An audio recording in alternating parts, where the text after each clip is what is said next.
The Philosophy of Progress, Evolve or Repeat. Written and published by Echo Elevate. Introduction. The unwritten law of progress. There comes a moment in every life when we face a simple choice, to evolve or to repeat. You may not always notice it. It can hide behind daily routines, familiar habits, and quiet comfort. But deep down, that choice is always there, waiting. This book is about that moment. It's about the turning point between who you are and who you could become. It's about the philosophy behind true progress. Not just success, but inner evolution. Progress is not luck. It's not chance. It's a mindset. It's a series of decisions that shape your growth, your direction, and your destiny. We live in a world that moves fast. Technology evolves, trends shift, opportunities come and go, but personal evolution, that's timeless. It's the difference between those who rise with change and those who are left behind by it. In this audiobook, you'll discover the patterns that drive growth and the traps that keep us stuck. You'll learn how to move beyond comfort, how to master discipline, and how to transform resistance into momentum. Each chapter will take you one step closer to understanding how progress really works, and how you can live it every day. This is not a motivational slogan, it's a framework for life. Because evolution is not a single breakthrough, it's a daily decision to grow, to think deeper, act wiser, and live with purpose. As you listen, keep one idea in mind. You are either expanding or repeating. There is no middle ground. So take a breath, open your mind, and prepare to explore the philosophy of progress, a journey into the art of evolving before life forces you to. Chapter 1. The Nature of Growth. Growth is one of the most misunderstood ideas in human life. Most people think of growth as progress in numbers. More money, more success, more recognition. But real growth is not just what you gain. It's who you become in the process. True growth begins when you stop chasing outcomes and start developing character. It's the quiet evolution that happens within you. The way you think, the way you handle challenges, and the way you respond to life itself. Growth is not about moving faster. It's about moving deeper. The seed and the season. Think of growth like the life of a seed. When a seed is planted, nothing seems to happen at first. It's buried in darkness, hidden beneath the soil. Yet below the surface, something powerful begins. Roots form, structure builds, and life takes shape before it's visible to the eye. That's what personal growth feels like. At first it's invisible. You might feel like nothing is changing. But beneath the surface of your habits, your mind, and your spirit, something is forming. Strength, clarity, and resilience. In nature, every seed grows in seasons. There's a time to plant, a time to wait, and a time to rise. The same is true for you. Growth doesn't happen all at once. It happens in phases, invisible, visible, and then unstoppable. The tragedy is that most people give up during the invisible phase. They can't see progress, so they stop watering their dreams. They don't realize that the roots were just beginning to grow. Growth is not always comfortable. Real growth rarely feels good. It stretches you.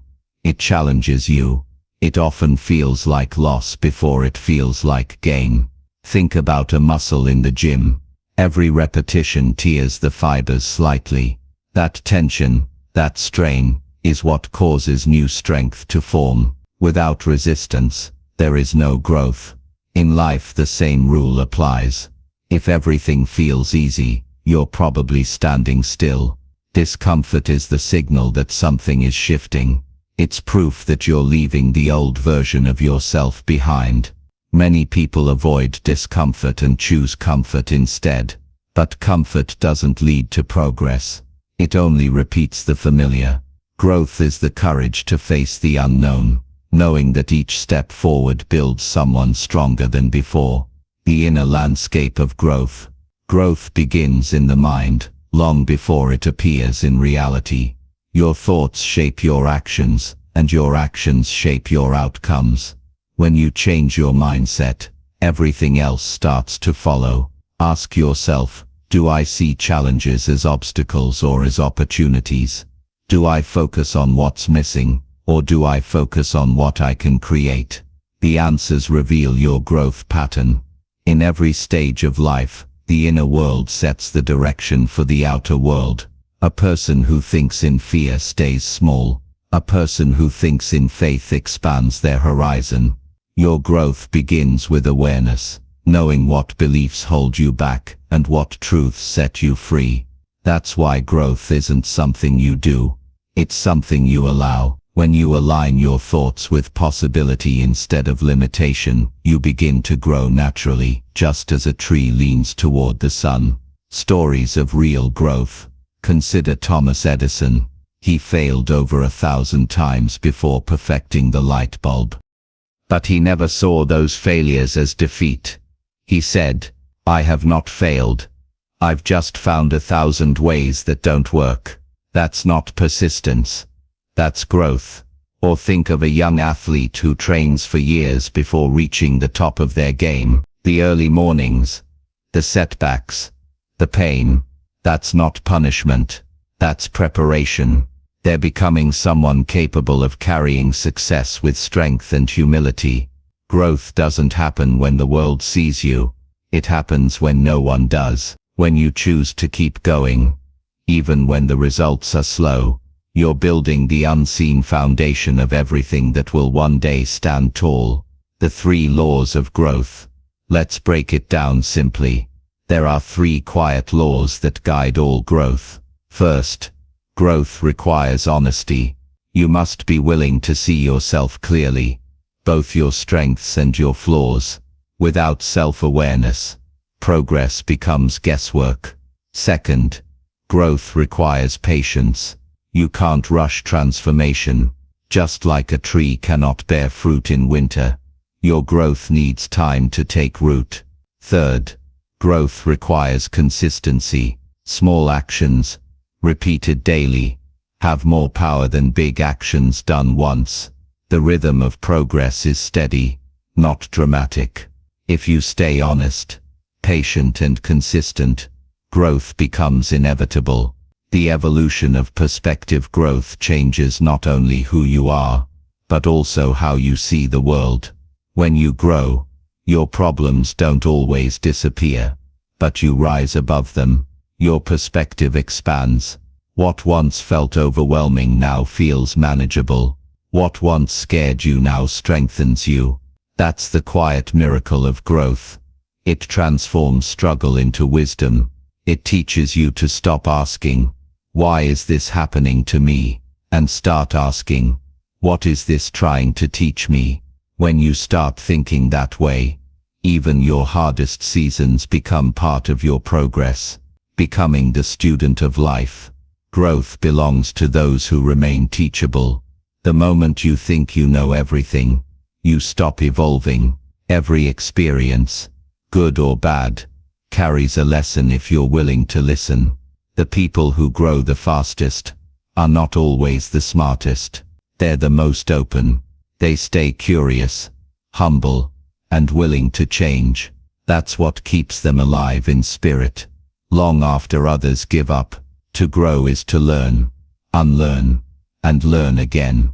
It's a lifelong conversation with life itself. Closing reflection. Growth is not about being perfect.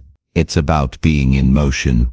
Even if it's slow, even if it's uncertain, each small step forward reshapes who you are becoming. So ask yourself right now, am I evolving, or am I repeating? If you feel stuck, it's not because growth has stopped. It's because you've outgrown an old version of yourself. It's time to stretch again, to reach higher, and to trust that progress, real progress, is happening, even when you can't see it yet. because that's the nature of growth. Quiet, steady, unstoppable. Chapter 2. The Comfort Trap. Comfort is one of the most subtle traps in life. It feels warm, safe, and familiar. It whispers, "You're fine where you are." And that's exactly how it keeps you stuck. The comfort trap doesn't show up as failure. It shows up as sameness. Days begin to blend together. Dreams turn into routines. You stop striving. Not because you've lost your ability, but because you've learned to live without stretching it. The comfort zone is not evil. It serves a purpose. It's where you rest, recover, and rebuild. But when comfort becomes your destination instead of your resting place, progress begins to die quietly. The illusion of safety. Comfort sells the illusion of safety. It convinces you that if nothing changes, nothing can go wrong. But in truth, when nothing changes, everything begins to decay. Think of a pond with still water. At first it looks peaceful, but give it time. Without movement, it becomes stagnant, cloudy, and lifeless. That's what happens to people who live too long in comfort. They stop flowing, they stop learning, and they stop growing. Change, on the other hand, is like a river. It's alive, it moves. It may look uncertain, but it keeps things fresh and full of energy. To evolve, you must choose the current over the pond. The truth is simple. What feels safe now might be the very thing holding you back later. Comfort promises peace, but often delivers regret.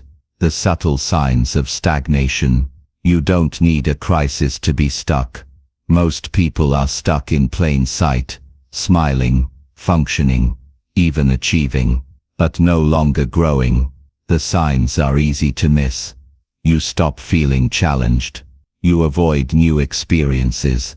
You say, "Maybe later" too often.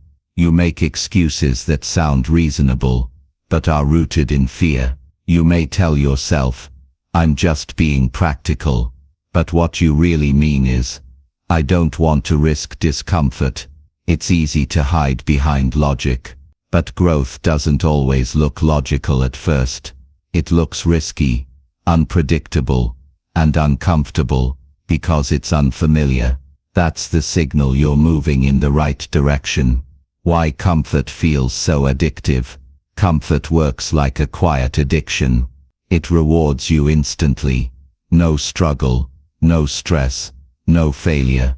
And over time, you begin to crave it more than progress. The brain loves patterns. When something feels predictable, it feels safe. That's why stepping out of your comfort zone feels so threatening. Not because you're in danger, but because your mind is wired to avoid uncertainty. But progress only lives in uncertainty. Every breakthrough, personal, financial, emotional, or spiritual, happens when you move beyond what you already know. Imagine a caterpillar refusing to leave its cocoon because it's cozy inside. It would never fly. Comfort protects the present, but it kills the future. The cost of staying comfortable. The price of comfort is not pain, it's potential. When you choose comfort too often, you don't suffer immediately.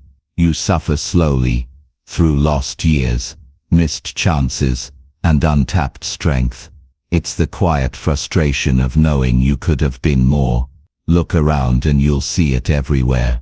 Talented people doing the same thing year after year.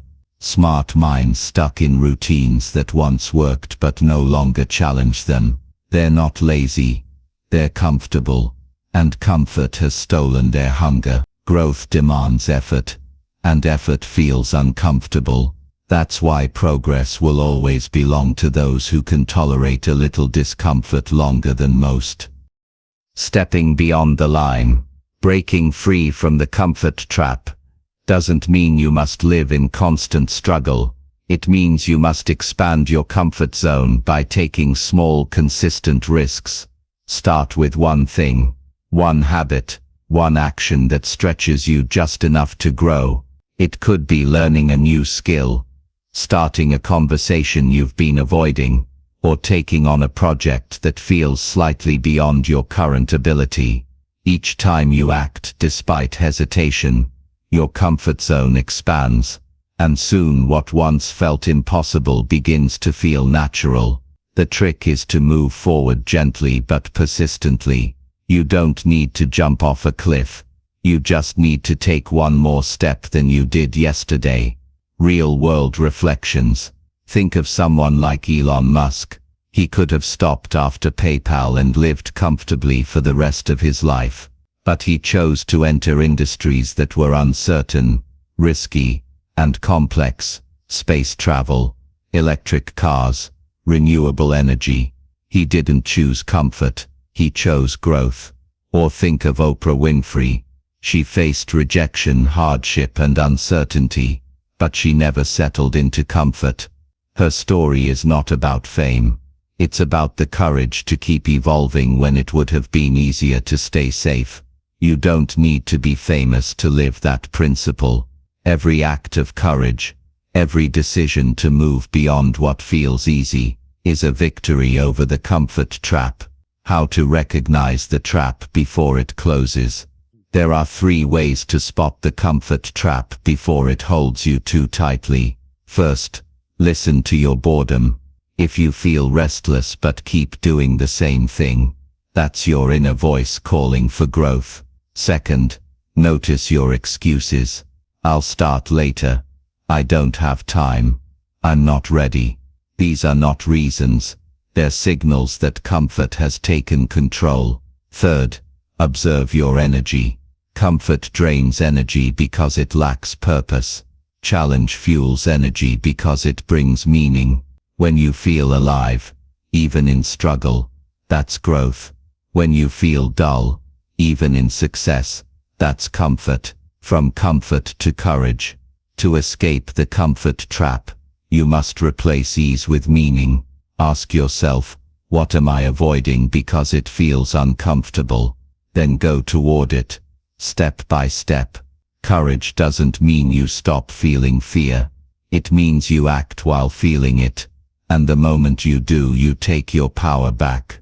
Each time you choose courage over comfort, life expands. Doors open, new ideas form, and suddenly the world feels alive again. Closing reflection. Comfort feels like peace, but it often hides quiet decay. Growth feels like struggle, but it leads to strength. You must decide which peace you want, the peace of staying the same or the peace that comes after becoming more. You were not made to repeat the same patterns forever. You were made to evolve, and the first step of that evolution is simple. Leave the comfort trap behind, because nothing grows there.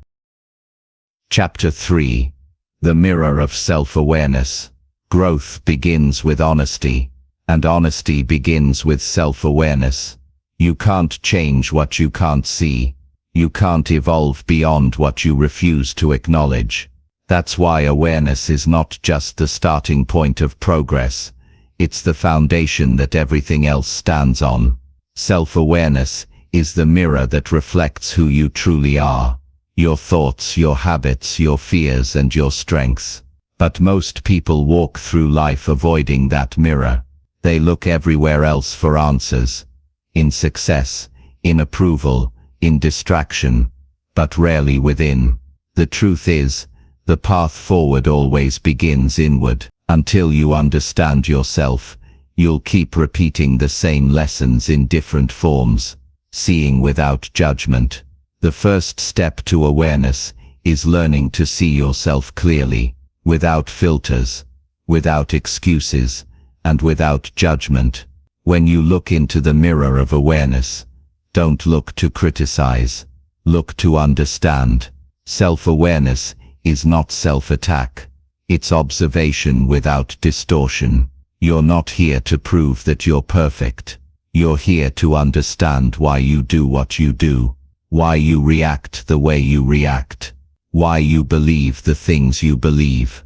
When you can observe yourself without trying to justify or hide, you begin to see patterns, emotional patterns, behavioral patterns, thought patterns, and once you see a pattern, you can change it. But what you deny, you repeat. The blind spots that shape our lives. Every one of us has blind spots, areas of life we can't see clearly, because we're too close to them. These blind spots shape decisions, relationships, and opportunities more than we realize. You might think you're being patient, but maybe you're avoiding confrontation. You might think you're being humble, but maybe you're afraid of failure. You might think you're being realistic, but maybe you've stopped believing in your own potential. That's how the mind protects the ego. It hides discomfort under the mask of reason. Becoming self-aware means lifting those masks, one by one. It's uncomfortable at first, but freeing in the end. Because when you see yourself truthfully, you stop living reactively. You begin living consciously. Stories that reflect the power of awareness. Consider the story of Nelson Mandela. He spent 27 years in prison, years that could have filled any person with anger and resentment. But instead of being consumed by his pain, he used that time to reflect deeply. He studied himself. He examined his beliefs, his emotions, and his purpose. That self-awareness transformed him from a fighter into a leader, from rebellion into wisdom. Or think of a more everyday example. A manager realizes his team avoids sharing ideas with him. At first he blames them for being unmotivated, but after honest reflection, he sees that his reactions to criticism have created fear. That insight changes everything. He adjusts his behavior, opens communication, and the team thrives. That's the power of awareness. It turns confusion into clarity. It turns problems into lessons. Awareness versus image. In a world obsessed with image, self-awareness is rare. People often spend more energy managing how they appear than understanding who they are. Image is about how others see you. Awareness is about how you see yourself. The problem is, when you build your life around image, you start living for approval. You adjust your actions to fit expectations, and slowly you lose touch with your authentic self.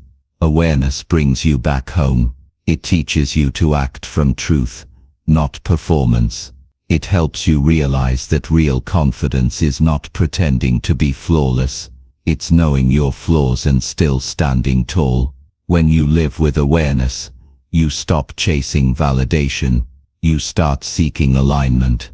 Facing the inner voice. Inside every person is an inner voice, a quiet observer that comments on everything you do. Sometimes it's supportive, sometimes it's harsh, but that voice shapes your inner world. Self-awareness means listening to that voice carefully and asking, is this voice helping me grow? Or keeping me small? Is it repeating truth or old fear? The inner voice often repeats what you've absorbed from others, parents, teachers, society. But not all of those messages are true anymore. When you start noticing them, you can choose which ones to keep and which ones to release. Awareness gives you that power, the power to edit your own story, the practice of reflection. You can't become self-aware overnight. It's a lifelong practice, like cleaning a window that keeps collecting dust. Here are 3 ways to sharpen your awareness. First, take moments of stillness each day. Even 5 minutes of silence can help you notice what's really happening inside. Second, reflect through writing. When you put your thoughts on paper, patterns emerge that you might miss otherwise. Third, invite honest feedback. Ask people you trust how they see you, not to seek approval, but to gain perspective. Sometimes others can see what you can't. Awareness grows through honesty, both with yourself and with others. The challenge of honesty. Self-awareness takes courage because it reveals truth. And truth can be uncomfortable. It might show that your habits are keeping you small. It might reveal that your attitude is blocking opportunity. It might expose pain you've ignored for years. But facing that truth is not a punishment. It's freedom. Because once you face it, you can finally change it. Pretending everything is fine may protect your pride, but it will never lead to progress. Only truth does that. When you dare to look in the mirror and say, "I can do better," you've already taken the first step toward evolution. Awareness creates choice. Without awareness, you live on autopilot. You react instead of respond. You follow instead of lead. You repeat the same patterns expecting different results. But awareness introduces choice. Once you see what you're doing, you can decide differently. You can choose patience over anger, discipline over distraction, growth over comfort. Awareness gives you control, not over the world, but over yourself. And that is where real power begins. The mirror never lies. The mirror of self-awareness can be uncomfortable to look at. It will show you both the beauty and the blemishes. But remember, its purpose is not to judge. It's to reveal. You can only evolve when you see clearly where you stand. That's how growth begins. Not with denial, but with understanding. When you learn to look honestly at yourself, without fear, without defense, you step into mastery. Because awareness transforms confusion into clarity, and clarity leads to conscious growth. Closing reflection. The mirror of self-awareness doesn't flatter.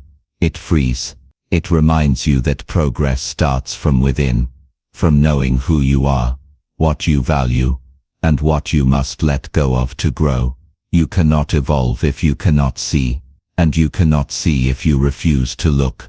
So take a moment right now. Imagine standing before that mirror. What do you see? What part of you is ready to evolve? Remember this truth. Awareness is the light that guides transformation. Without it, even your strongest efforts lead you in circles. But with it, every step becomes intentional. Every change becomes meaningful. Look clearly. Look deeply. Because the mirror never lies. Chapter 4. The Discipline of Change. Change sounds inspiring when it's talked about. But when it arrives, it rarely feels comfortable. Everyone wants progress, but few want to go through what progress demands. Because real change doesn't happen in a moment of excitement. It happens in the quiet repetition of discipline. Discipline is the bridge between desire and transformation. It's what turns intention into reality. Without it, even the best plans remain only wishes. This chapter is not about motivation. Motivation is emotional. It rises and falls with your mood. Discipline, on the other hand, is steady. It stays when the excitement fades. It moves you forward when nothing feels easy. The myth of sudden change. We often imagine change as a dramatic moment, a turning point where everything shifts at once. But the truth is, meaningful change rarely happens like that. It happens slowly, in small consistent actions that compound over time. Think about water carving through rock. One drop does nothing, but over years, that steady flow shapes the entire landscape. That's what discipline does, quiet persistence creating visible transformation. The mistake most people make is waiting for the right time to change. They tell themselves, "I'll start when I feel ready." But readiness is a myth. You don't wait to feel ready. You begin, and readiness follows. The emotional resistance to change. Change challenges the part of us that seeks safety. Your mind prefers patterns it already knows, even if those patterns don't serve you anymore. That's why the first step of change often feels like loss. You're letting go of comfort, routine and identity. When you decide to grow, a quiet resistance always appears. You'll hear thoughts like, "This is too hard," or "Maybe I'll do it later." But that's not truth. It's the voice of comfort defending its territory. You must expect that resistance. Don't fight it with emotion. Face it with structure. That's where discipline comes in. Structure creates freedom.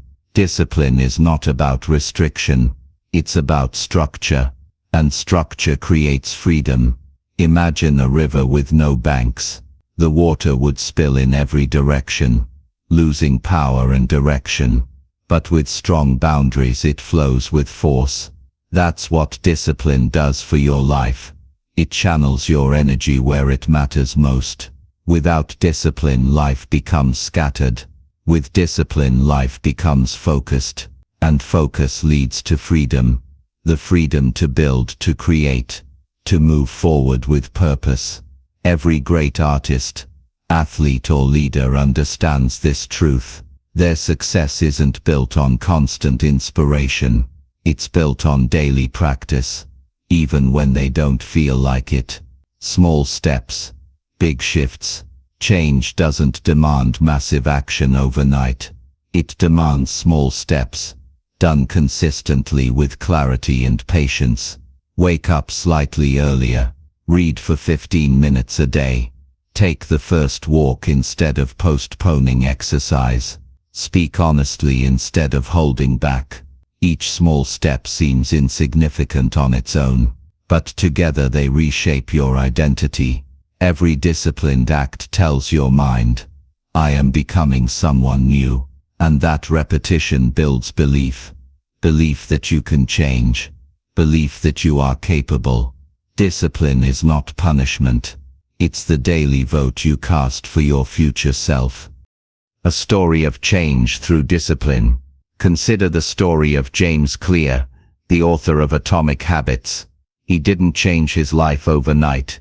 After a serious injury in high school, he began rebuilding himself through small daily improvements, one routine at a time. That slow process eventually became the foundation of his success. His story teaches something powerful. Transformation doesn't come from intensity. It comes from consistency. Anyone can start strong. Few stay strong when it gets repetitive. But that's where real growth happens, in the repetition, not the excitement. The discipline of letting go. Change is not only about adding new habits. It's also about releasing the ones that hold you back. Every time you say yes to growth, you must also say no to something else. Distractions, negative environments, or old versions of yourself. That's discipline too. Letting go takes strength. It's easier to cling to what's familiar, even if it's limiting. But when you learn to let go, you create space for new life to enter. Like pruning a tree, discipline removes what no longer serves, so new branches can grow. The power of ritual. Change sticks best when it's built into a ritual. A ritual is not just a routine. It's a practice with purpose. When you turn actions into rituals, they stop feeling like chores. They become part of who you are. Morning reflections, journaling, exercise, deep work, these aren't just tasks. They're reminders of your commitment to evolution. Ritual gives meaning to repetition, and repetition builds mastery. Over time, what once felt like effort begins to feel natural. That's when change becomes identity, falling, failing, and continuing. Discipline doesn't mean perfection. You will stumble. You will miss days. You will lose momentum. But what matters most is what happens next. When you fall, get up quickly. Don't let guilt delay your return. The goal is not to be flawless. It's to be consistent over time. Progress is not linear. It bends, it pauses, it tests your patience. But if you stay disciplined, those temporary setbacks become part of your growth story, not the end of it. Failure only becomes permanent when you stop trying, turning change into character. The purpose of discipline is not to control your life, but to shape your character. Each act of discipline strengthens traits that last far beyond the goal: patience, focus, and resilience. When you practice discipline daily, even in small ways, you're building the inner foundation of a strong, calm, and capable person. And that's the ultimate reward of change, not just what you gain, but who you become through the process. Closing reflection. Change asks for courage, but it's discipline that carries you through. Excitement may start the journey, but structure sustains it. The discipline of change is simple. Not easy, but simple. Start small, stay consistent, keep your promise to yourself. The moment you stop waiting for the perfect time and start building discipline today, life begins to shift. Momentum grows, confidence rises, and before long, change is no longer something you chase. It becomes the rhythm of your life, because discipline doesn't just change what you do, it transforms who you are becoming. Chapter 5. The Resistance Within. Every time you try to grow, something inside you pushes back. You feel it when you try to start a new habit. You feel it when you decide to speak up, take a risk, or pursue a dream. That invisible force pulling you backward. That's resistance. Resistance is the quiet enemy of progress. It doesn't shout. It whispers. It tells you to wait until you're ready. It tells you that maybe this isn't the right time. It tells you that you're not good enough yet. And if you listen too long, it wins. The nature of inner resistance. Resistance isn't external. It's not your environment, your past, or your circumstances. It lives inside you, built from fear, doubt, and old beliefs. It's the part of you that fears loss, discomfort, and failure. The purpose of resistance is not to destroy you. It's to protect you, to keep you safe from change. But growth and safety rarely exist together. Every time you attempt something new, your mind sees it as a threat. That's why resistance often appears strongest right before a breakthrough. It's the mind's last attempt to keep you inside your comfort zone. How resistance hides itself. Resistance rarely looks like resistance. It disguises itself as logic, distraction, or busyness. You'll say, "I'll start tomorrow." You'll spend hours planning instead of acting. You'll tell yourself you're just tired, or that you need more time. But deep down, you know, it's not exhaustion, it's hesitation. That's the genius of resistance. It convinces you to stand still while making you believe you're moving. It keeps you busy but not productive, comfortably stuck. The voice of fear. At the root of resistance is fear. Fear of failure.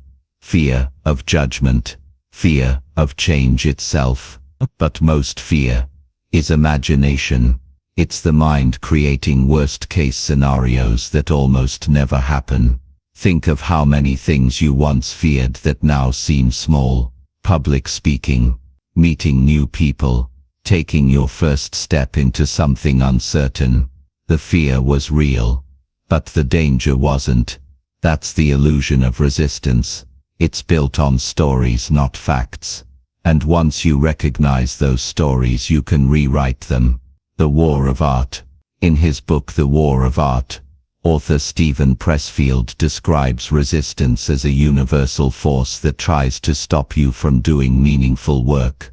He says it appears whenever you move toward your highest potential, whether you're writing a book, starting a business, or improving yourself. It's not personal. It's simply the natural tension between where you are and where you want to be. The greater the change, the stronger the resistance. So when you feel resistance, Don't take it as a sign that you're on the wrong path. Take it as proof that you're on the right one. The battle within. You are at war every day. Not with the world but with your own excuses. The mind wants ease, but the spirit seeks evolution. That conflict creates friction. Some mornings you'll wake up motivated. Other days you'll feel heavy, distracted and uninspired. That's normal. That's resistance. What matters is not whether resistance appears, because it always will, but whether you let it stop you. The people who evolve are not the ones who feel fearless.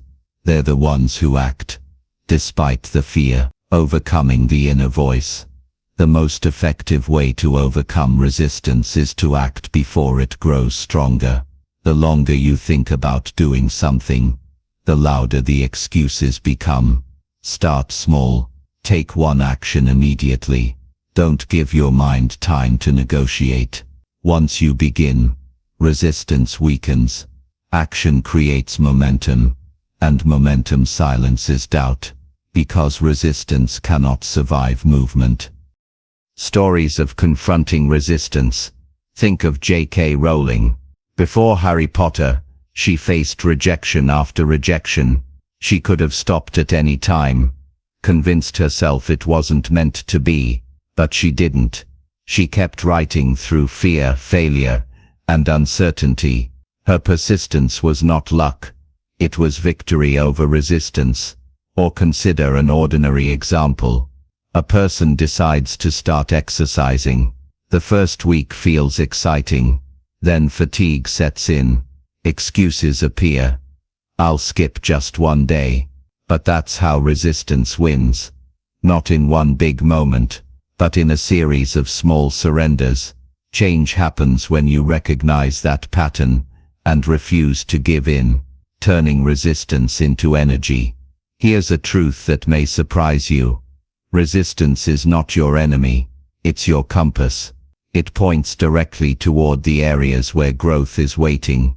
The more resistance you feel toward something, the more meaningful it probably is.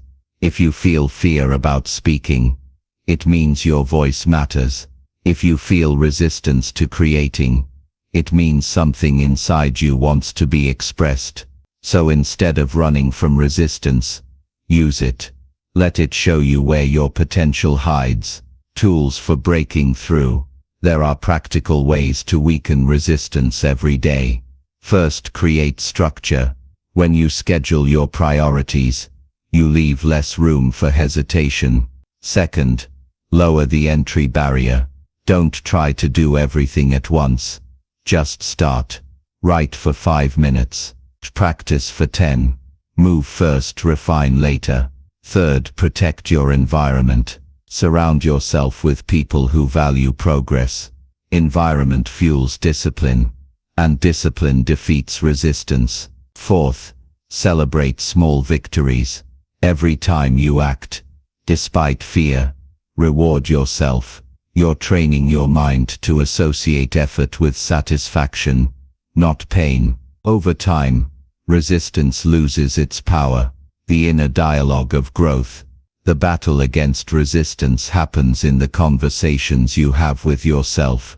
Every day, you decide which voice to follow. The voice of fear, or the voice of purpose.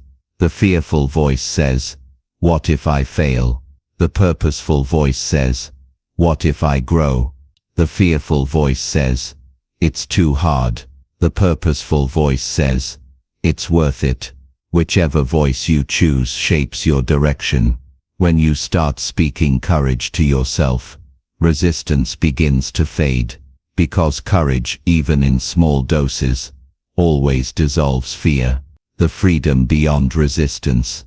When you push through resistance long enough, something powerful happens. What once felt terrifying becomes normal. What once felt impossible becomes your new baseline. And in that moment you realize, resistance was never real power. It was only borrowed fear. You grow stronger each time you cross that invisible line.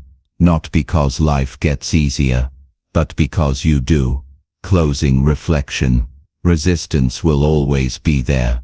Every time you rise, it will whisper.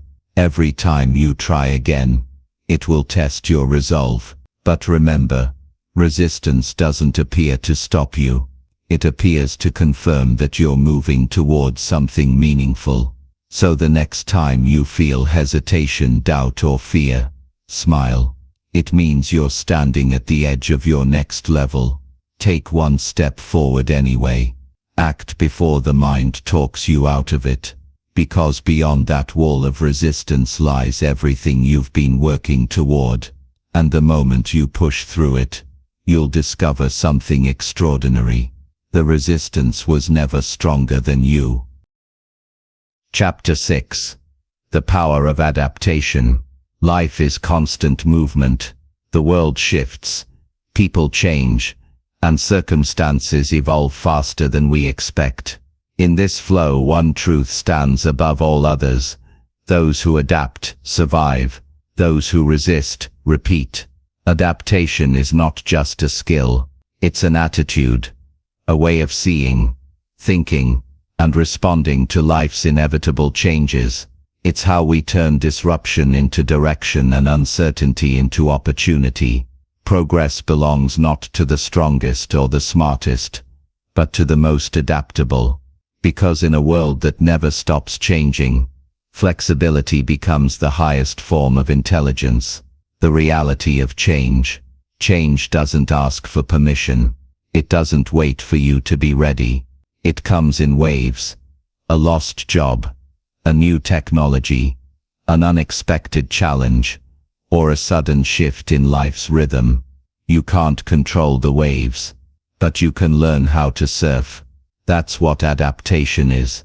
The art of staying balanced while the tide keeps moving. Those who cling to what was will be crushed by what is. But those who flow, who adjust, who evolve, they rise above the storm. The story of evolution. Nature is the greatest teacher of adaptation. Look at evolution itself. Species didn't survive because they were the strongest. They survived because they learned to adjust to their environment. The same principle applies to you. You don't need to be perfect. You don't need every advantage. You just need to stay open, willing to learn, willing to shift, willing to grow. The world rewards those who move with it, not those who resist it. The fear of letting go. The hardest part of adaptation isn't change itself. It's letting go of what used to work. We get attached to old routines, old beliefs and old identities. They feel safe because they're familiar.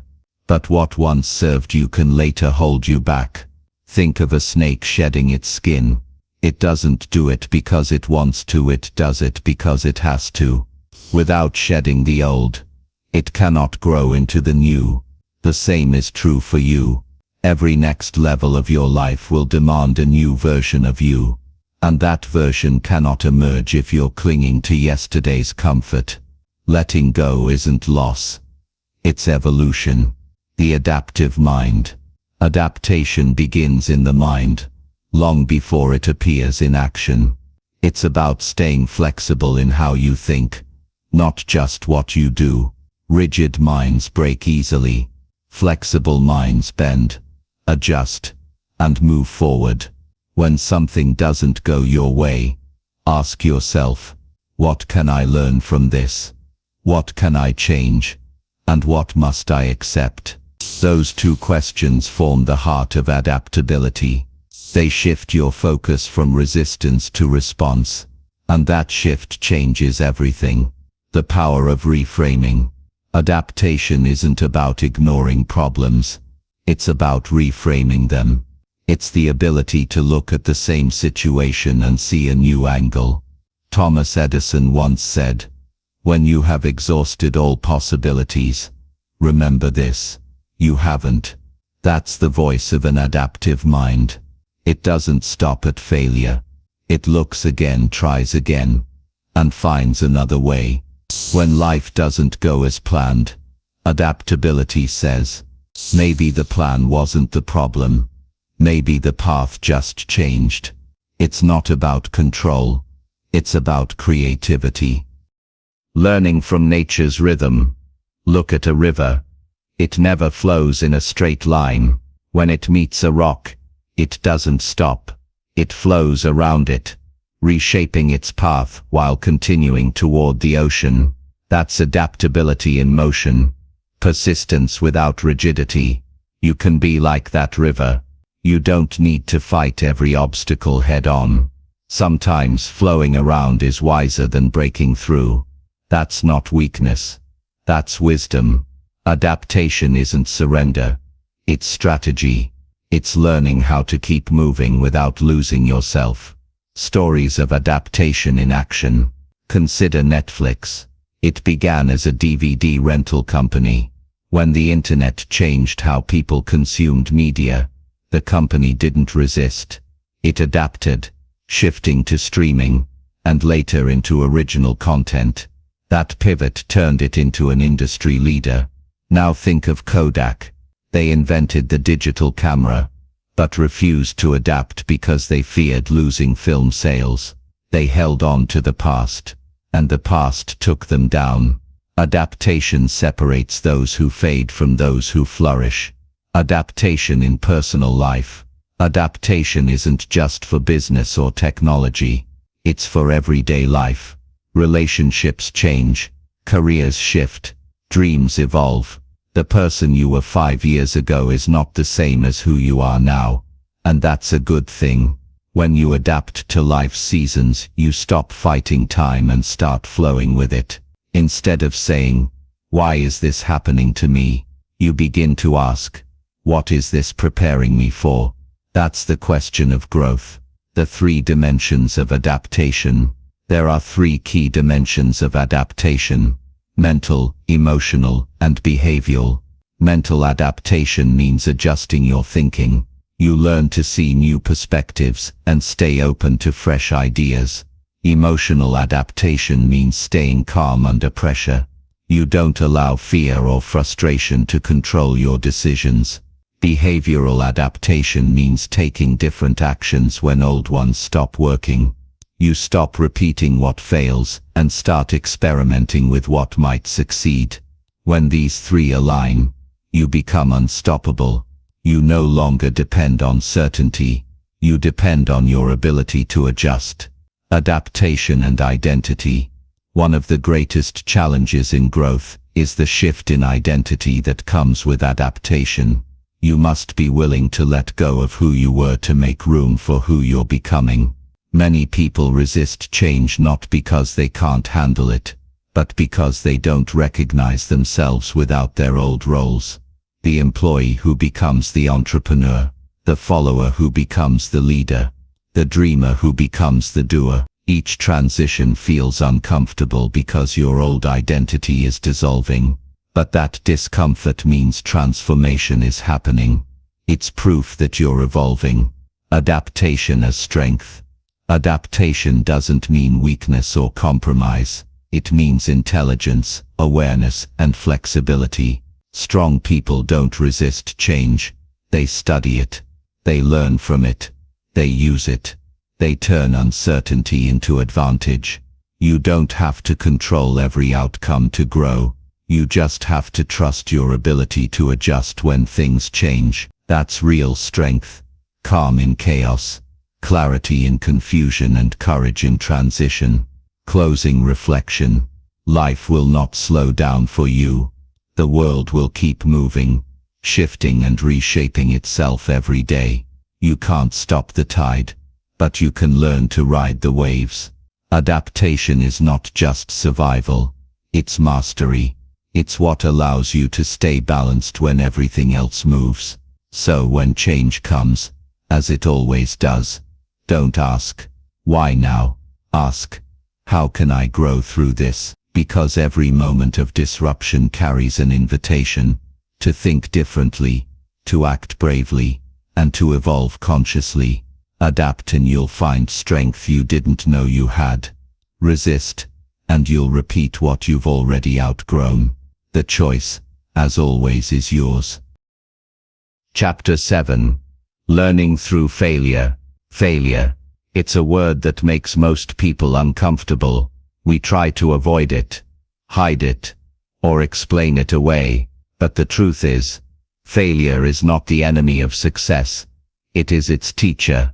Every person who has achieved anything meaningful has met failure face to face. The difference is, they didn't run from it. They learned from it. They allowed it to shape their understanding, deepen their discipline, and strengthen their resolve. Failure, when seen through the right lens, becomes one of life's most powerful instructors. It humbles you, refines you, and prepares you for what comes next. Without failure, growth remains shallow. Without failure, success lacks depth. The reality of failing forward. Failure is not the opposite of success. It's part of the same journey. Every setback is a signal, not that you should quit, but that you should adjust.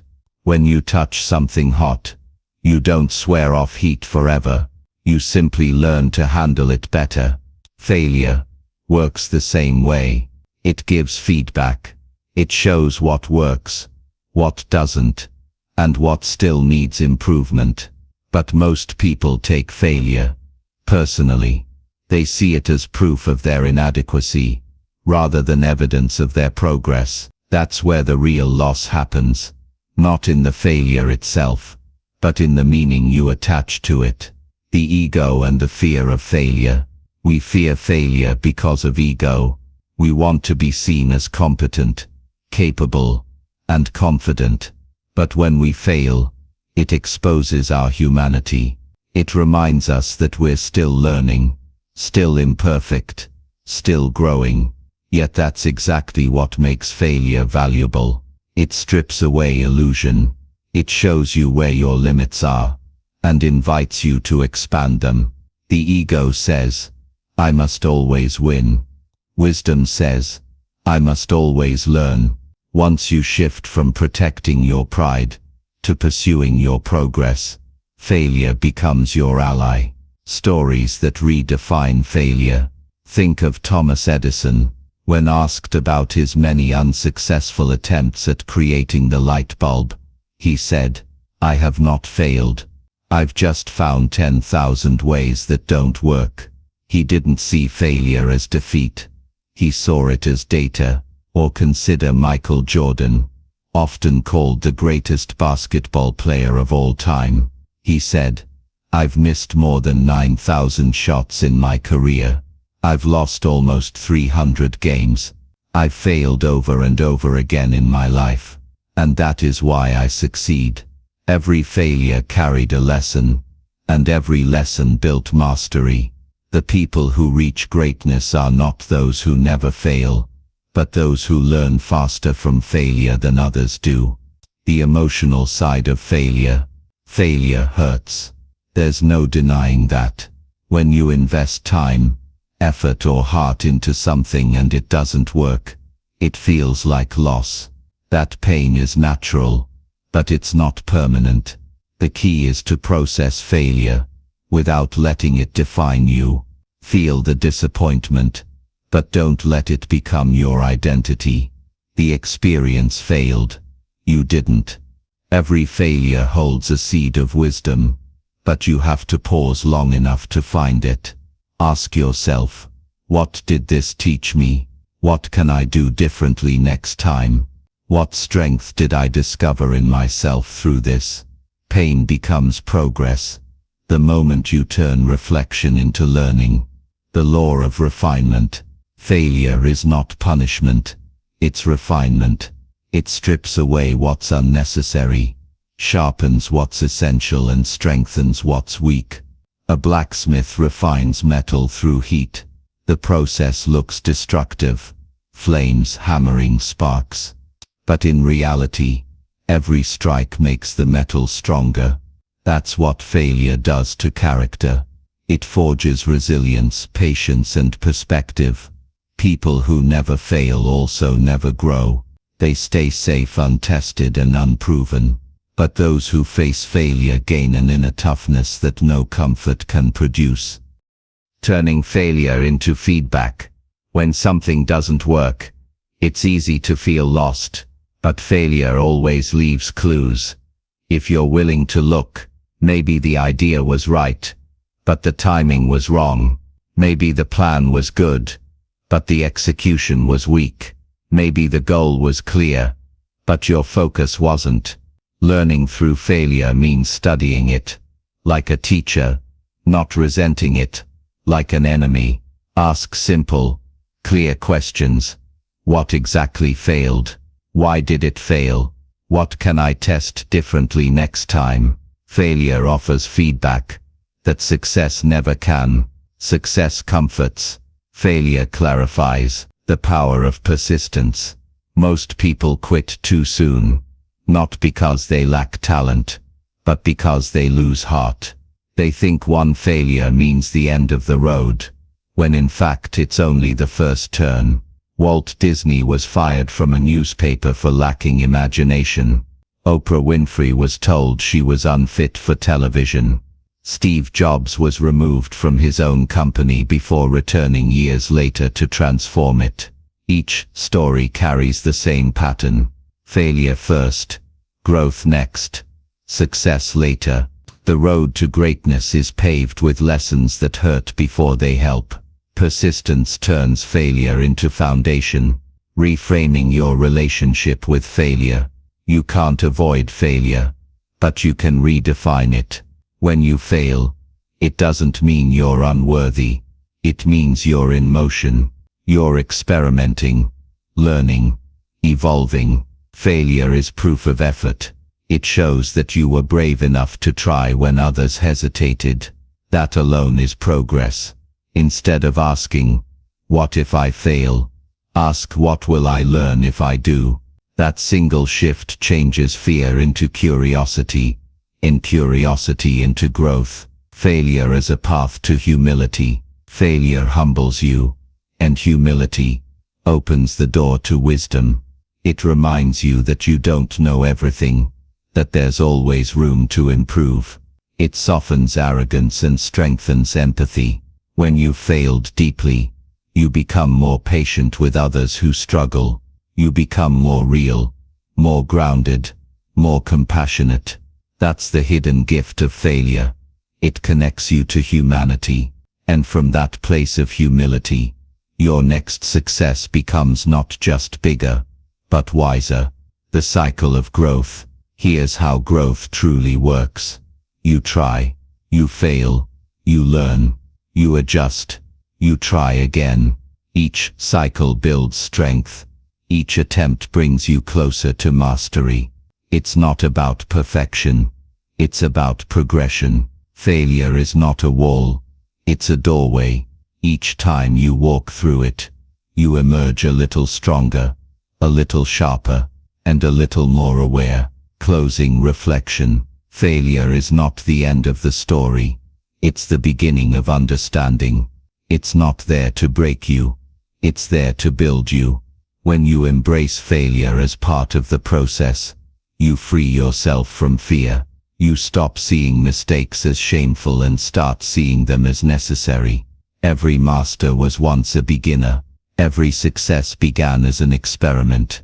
And every failure, when honored and studied, becomes a step toward transformation. So the next time you fall short, remember this: you are not failing. You are forming. You are not broken. You are being built. Failure is not the opposite of growth. It is the path through which growth becomes real. Chapter 8. The Momentum of Habits. Success is not a single event. It's not a sudden burst of inspiration or luck. It's the quiet, consistent rhythm of small actions repeated over time. That rhythm is built through one thing: habits. Habits are the invisible architecture of your life.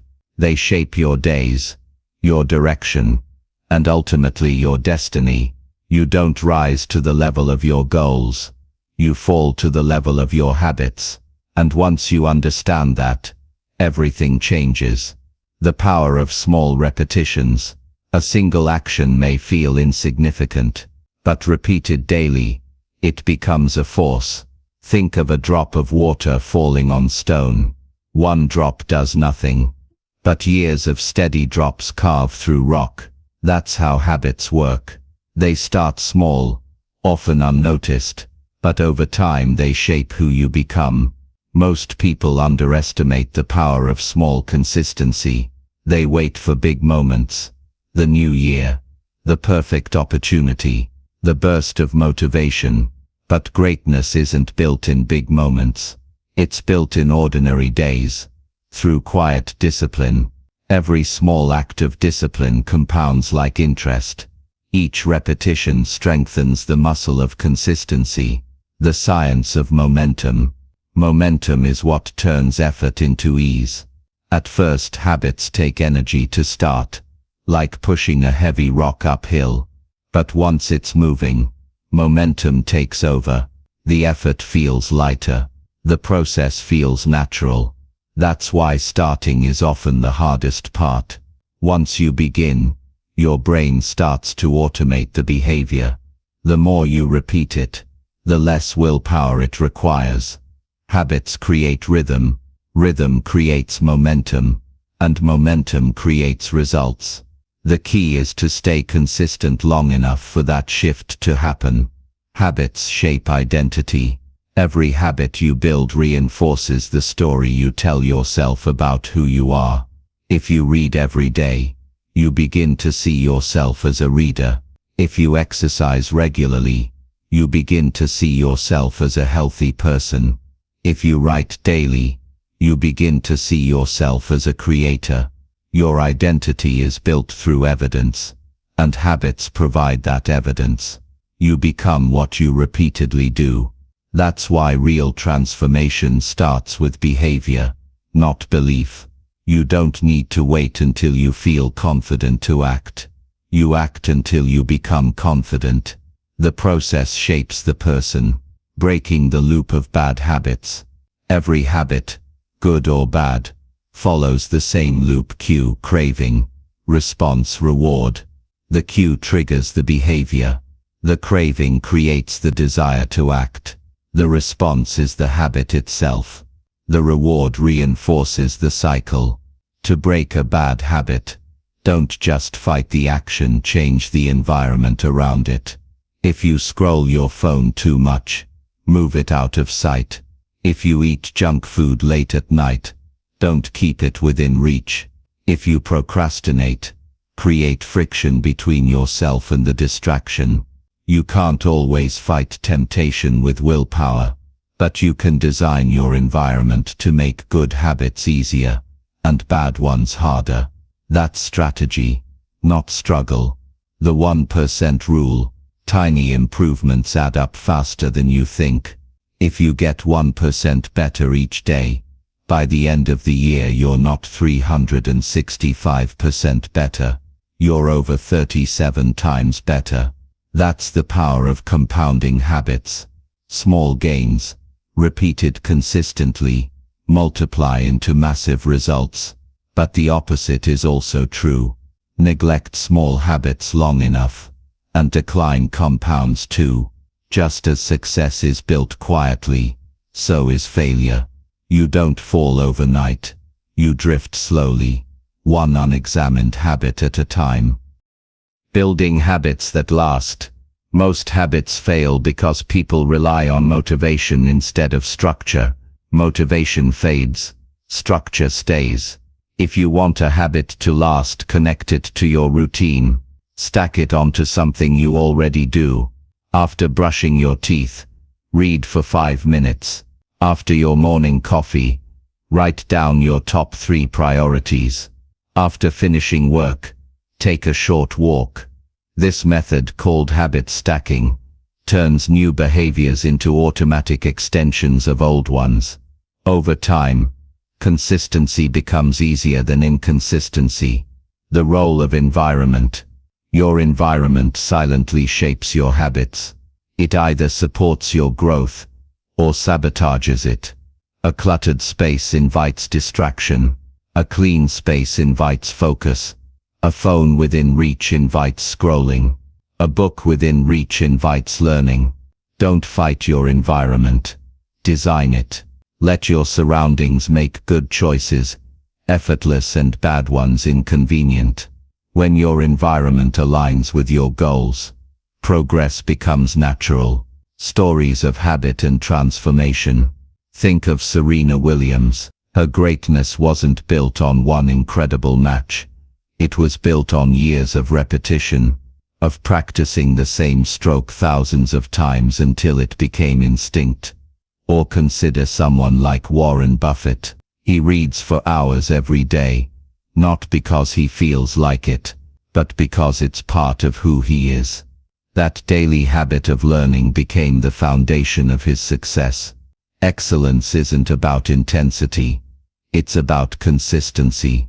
The people who achieve the most are not the most talented. They are the most habitual. Momentum and the plateau. Every long-term goal eventually hits a plateau, a point where progress feels invisible. This is where most people quit. But in truth, that plateau is where the most important work happens. Like heating water, you can add energy for a long time before anything seems to change. Then suddenly at 100 degrees it begins to boil. The transformation happens all at once, but only because of steady effort applied before it. That's the magic of momentum. It rewards patience. It builds quietly, then breaks through suddenly. The habit of showing up. The most powerful habit of all is simply showing up. Even on days when you feel unmotivated. Even when progress feels invisible. Just showing up keeps momentum alive. Because consistency isn't about perfection. It's about persistence. You don't have to do it perfectly every day. You just have to do it often enough to keep the rhythm going. Small actions, done repeatedly, beat big actions done occasionally. The habit of showing up is the foundation of every lasting success story. Closing reflection. Habits are the quiet builders of destiny. They work in the background, shaping who you become when no one's watching. Every small intentional act adds to the structure of your future. And every time you choose discipline over distraction, you reinforce the momentum that carries you forward. Momentum isn't luck. It's design. It's built by doing the right things repeatedly, even when no one applauds. So don't underestimate the power of small actions. A single step may seem small today, but taken every day, it becomes the staircase to mastery. Build your habits. Protect your rhythm. Keep your momentum. Because the person who keeps moving even slowly always outruns the one who keeps waiting. Chapter 9. The company you keep. No one grows alone. Every step of your journey, every belief, habit, and direction is influenced by the people around you. The company you keep is not just your circle, it's your mirror. It reflects who you are, who you were, and who you are becoming. You may not notice it at first, but people shape your pace. They influence what you believe is possible. They can lift your vision, or quietly lower your standards. That's why the company you keep is one of the most powerful forces in your life. It can accelerate your growth, or anchor you in mediocrity. The invisible power of influence. We absorb energy from others, the same way a sponge absorbs water. Spend time with people who complain, and you start to complain. Spend time with people who create, and you begin to create. The influence of your circle is subtle but constant. It shapes your language, your habits, your mood, and even your goals. Without realizing it, you begin to mirror the people you're surrounded by. That's why it's essential to choose your environment with intention. You are not just influenced by people, you become a reflection of them. Jim Rohn once said, "You are the average of the 5 people you spend the most time with." That's not just motivational talk. It's a practical truth about human behavior. If you want to change your life, Start by changing your surroundings. Energy, the silent language. Every person carries energy, the kind that either builds or breaks momentum. Some people inspire you to rise higher. Others drain your strength before you even begin. Pay attention to how you feel after being with someone. Do you feel lighter or heavier? Motivated or discouraged? Hopeful or small? Your emotions reveal the truth that words often hide. Energy doesn't lie. Protect your energy as fiercely as you protect your time, because who you allow into your space determines how much of yourself you have left to give. The circle of growth. Growth happens fastest when you surround yourself with people who challenge you, not those who always agree, but those who encourage you to think deeper, do better, and reach higher. Seek friends who ask uncomfortable questions, who remind you of your goals when you forget them, who hold you accountable, not because they judge you but because they believe in you. A strong circle doesn't flatter, it sharpens. The people who truly care about you won't let you stay the same. They'll celebrate your wins and confront your excuses. That's real support. Recognizing toxic patterns. Not everyone deserves access to your inner world. Some people bring more confusion than clarity, more chaos than calm. You'll recognize them by their patterns. They gossip instead of grow. They criticize what they don't understand. They celebrate your comfort but not your progress. Keeping such company slowly numbs your drive, because negativity spreads faster than positivity when left unchecked. Protecting your peace isn't arrogance, it's awareness. You're not rejecting people, you're choosing direction. Environment over willpower. Many people think success is about self-control, but environment plays a greater role. It's easier to stay disciplined when discipline is normal around you. When you're surrounded by focus, your focus strengthens. When you're surrounded by excuses, your ambition weakens. That's why great athletes train together. That's why innovators cluster in the same cities. Environment multiplies effort. You can have the strongest willpower in the world, but if your environment constantly pulls you backward, you'll eventually tire. So make sure your environment pushes you forward, not pulls you back. The 3 circles of influence. You can think of your relationships in 3 circles: the inner circle, the growth circle, and the outer circle. The inner circle includes those closest to you, people who know your struggles, values, and dreams.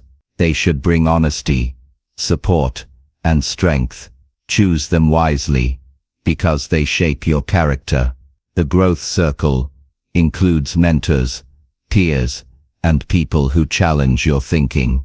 They may not be close friends, but their example expands your vision. They remind you that more is possible.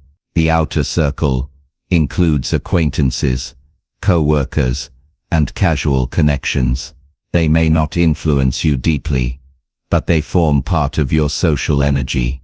Be kind to them, but don't let them define you. When you're clear about these circles, you can protect your emotional space, while still remaining open to others. The story of association. Consider a story from history. The Wright brothers, inventors of the first successful airplane. They weren't scientists. They didn't have advanced degrees, but they had each other. 2 brothers, who shared the same dream, the same vision, and the same persistence. Their shared belief became their strength. Their combined energy turned an impossible idea into reality. That's the power of association. When minds align around a purpose, momentum multiplies.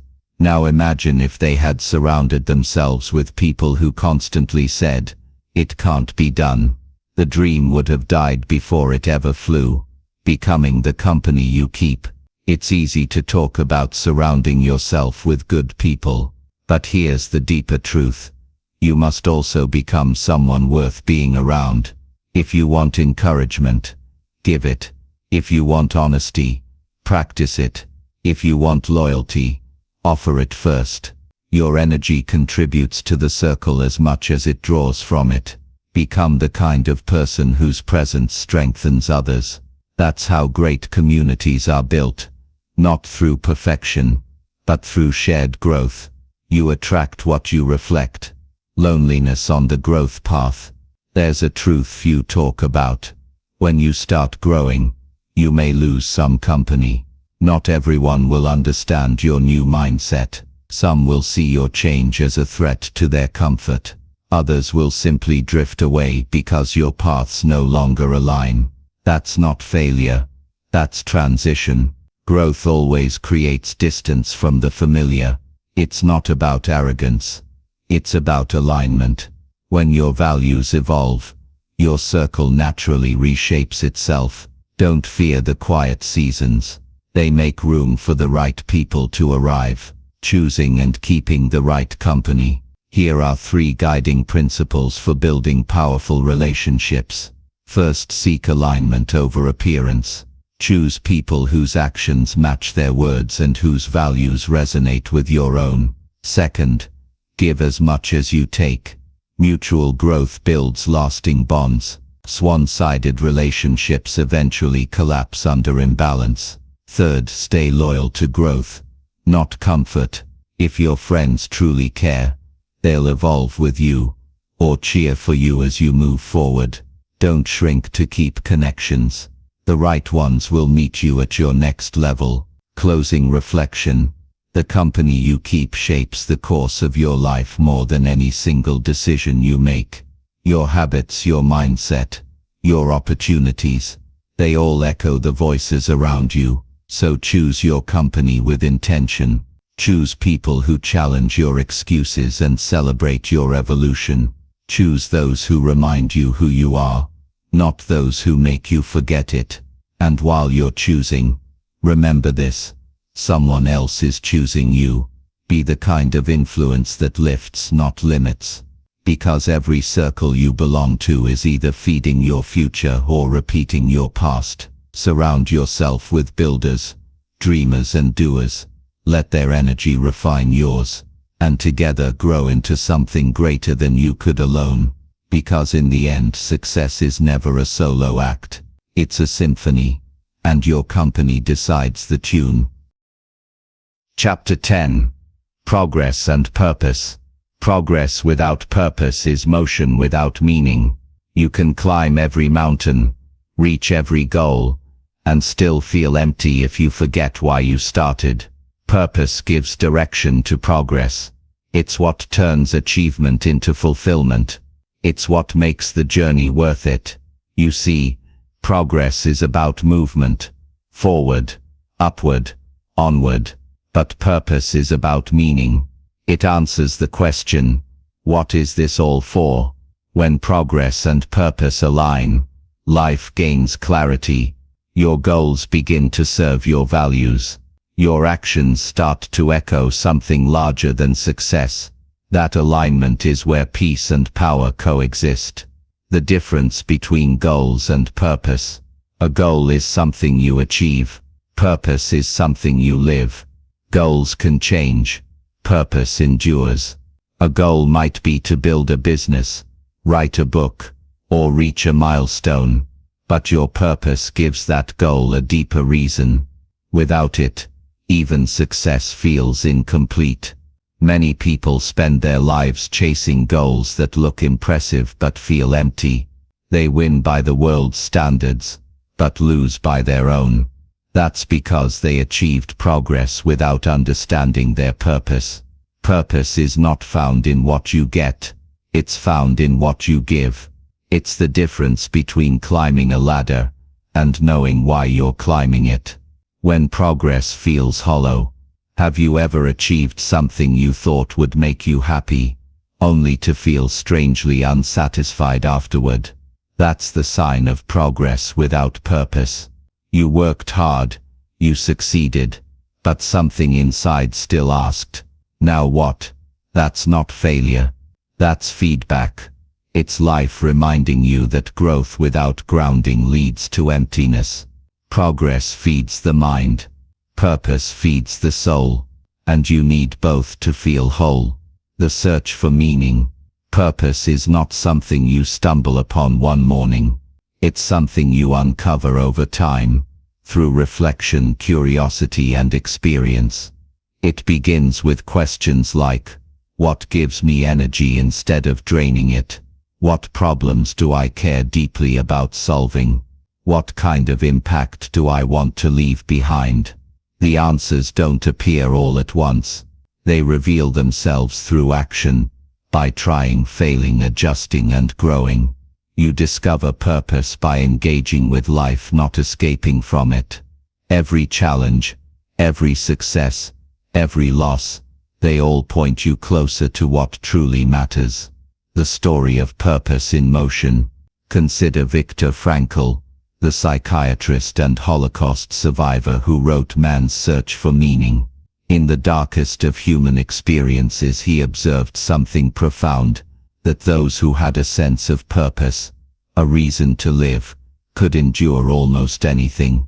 His purpose was simple yet powerful: to survive so he could teach others what he learned about the human spirit. That purpose didn't erase his suffering, but it gave it meaning. And meaning is what transforms pain into perseverance. That lesson still holds true today. Purpose gives pain a reason to exist. Without it, even small struggles feel unbearable. With it, even great struggles can be endured. Progress that serves purpose. Not all progress leads forward. Some movement, though productive, takes you away from what matters most. That's why you must pause often and ask, is my progress aligned with my purpose? You might be building a career, but is it aligned with your values? You might be achieving success, but does it serve something beyond your ego? You might be getting ahead, but are you growing deeper? When progress serves purpose, effort feels meaningful. When it doesn't, it feels like running on a treadmill, fast but directionless. Purpose turns motion into movement. It turns activity into advancement. Purpose and fulfillment. Fulfillment is not found in what you accomplish. It's found in who you become while accomplishing it. Purpose gives your growth emotional gravity. It connects your work to your values. It turns discipline into devotion. A person without purpose can have everything and still feel nothing. But a person with purpose can lose everything and still rise again. Because purpose doesn't depend on circumstance. It depends on conviction. When you live from that conviction, life becomes simpler. Your choices gain direction. Your sacrifices gain meaning. And your progress gains soul. Aligning purpose with daily action. Purpose isn't just a big idea. It's a daily practice. It lives in small choices. How you spend your time. How you treat others. How you handle challenges. To live with purpose, you must connect it to your everyday actions. Ask yourself each morning, what can I do today that moves me closer to what truly matters? It might be one conversation, one decision, one moment of integrity. Purpose is built in these small deliberate acts. Big purpose lives inside small moments, and when those moments stack up, they create a life that feels guided, not just busy. The 3 anchors of purposeful progress. First, vision. Know where you're going. A clear vision creates focus. It keeps you from being pulled in 100 directions by every new opportunity. Second, values. Know what matters most. Values act as your compass when choices become difficult. They help you stay true to yourself, even when the world pulls you elsewhere. Third, contribution. Know who you're serving. Purpose grows when you give what you've learned. Progress becomes richer when it uplifts others along the way. These 3 anchors, vision, values, and contribution, turn progress into fulfillment. The trap of endless achievement. Modern life glorifies achievement. More goals, more success, more recognition. But endless achievement without alignment only leads to exhaustion. You can reach every milestone and still feel lost if your progress is disconnected from your inner truth. The goal is not just to achieve more, it's to achieve meaningfully, to create progress that feels aligned with your spirit, not forced by society's expectations. You don't need to do everything, you just need to do the right things, the things that move you closer to who you want to be. Purpose as a guiding light. When life becomes uncertain, and it will, purpose is what keeps you steady. It's the compass that points you forward when the path feels unclear. It reminds you that even slow progress when aligned with purpose is sacred. Purpose doesn't make life easy, it makes it worthwhile. It gives you something to hold on to when circumstances shift and motivation fades. The world changes, success redefines itself, but purpose, true purpose, endures. Closing reflection. Progress alone can make you successful, but progress with purpose makes you fulfilled. Purpose gives meaning to effort, courage to persistence, and direction to ambition. It transforms your journey from survival to significance. So ask yourself, why do you want to grow? What do you want your progress to serve? What kind of life do you want to build? Not just for yourself but because of yourself. When you answer those questions honestly, your progress gains power. Every step becomes intentional. Every goal gains soul, because in the end, success is not about how far you go, it's about why you went there. Purpose makes your progress matter, and that is the difference between living fast and living fulfilled. Chapter 11. The balance of reflection and action. Life is a constant dance between thought and movement, between reflection and action. Too much reflection and you get lost in ideas. Too much action and you move without direction. True progress lives in the balance between the two. Reflection gives meaning to motion. Action gives life to reflection. One without the other leads to imbalance. Either endless thinking or reckless doing. The people who grow the fastest aren't just busy. They think deeply, then act deliberately. They learn, adjust and move, over and over again. That rhythm creates wisdom. That rhythm creates results. The two sides of growth, reflection and action, are not opposites. They're partners in evolution. Reflection helps you understand where you are. Action helps you move from where you are. When you only reflect, you become trapped in analysis. You start to overthink, doubt yourself, and delay decisions. But when you only act, you make mistakes faster than you can learn from them. That's why balance is everything. The mind needs time to process, and the body needs space to move. Together they create harmony, the harmony of thoughtful execution. The problem of overthinking. In the age of information, it's easy to get stuck in thought. We read, plan, research and prepare endlessly. But planning without action is a form of procrastination dressed as productivity. The fear of imperfection keeps us from beginning. We tell ourselves, once I know enough, I'll start. But knowledge means little without experience. Real clarity doesn't come before action. It comes through action. You can't steer a parked car. You must move to find your direction. Reflection must lead to movement or it becomes a cage. The trap of blind action. On the other side is another danger. Action without thought. Some people move constantly, chasing new goals, new projects, new distractions. They confuse motion with meaning. They're busy but not effective. Activity feels like progress, but without reflection it's repetition. You may be working hard, but if you never stop to review, you might just be perfecting mistakes. Reflection allows you to course correct. It prevents waste. It turns hustle into purpose. Without reflection, effort becomes exhaustion. The cycle of reflection and action. Think of life as a continuous cycle. You act, you reflect, you learn, then you act again, wiser than before. That's how growth compounds. Each round sharpens the next. Reflection without action becomes regret. Action without reflection becomes chaos. But reflection followed by action becomes mastery. This is the rhythm of evolution, a steady pulse of learning and doing, over and over again. Stories that show the balance. Take Leonardo da Vinci for example. He wasn't just a painter. He was a thinker, an inventor, and a lifelong learner. He reflected deeply before he created, and his curiosity shaped his genius. But he didn't stay stuck in theory. He brought his ideas to life through constant experimentation. Now think of a startup founder. They don't have the luxury of endless planning. They must act, fail fast, learn and pivot.